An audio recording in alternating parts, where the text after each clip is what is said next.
Од владата потврдуваат премиерот Мицкоски оди во Вашингтон за да присуствува на конференцијата на конзервативна политичка акција.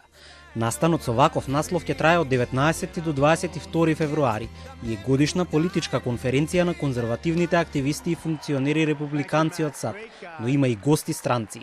На прашањето на чиј трошок е Мицкоски таму и со кого ќе се сретне, од владата без прецизен и транспарентен одговор. Премиерот е поканет како председател на владата. Очекуваме да има дополнителни билатерални средби таму во рамки на присуството во Вашингтон, така што очекувам за дополнителни информации во текот на следните денови јавноста да биде информирана преку вас, медиумите. Покрај листата на говорници и други официјални лица на конференцијата, учеството на годишниот собир на републиканците се плаќа.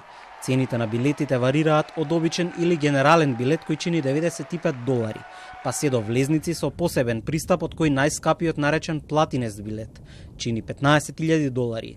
Според агендата на настанот објавена на веб страницата за собирот во Вашингтон, како дел од бројните говорници се најавуваат Роберт Фицо кој е актуелен премиер на Словачка, Лиз Трас која е поранешна премиерка на Велика Британија, Најджел Фараш, човекот кој ја водеше кампањата за Британија да излезе од Европската Унија, Матеуш Моравиецки, поранешниот премиер на Полска, како и Џордан Бардела кој ја предводи екстремната десница во Франција, заедно со Лепен.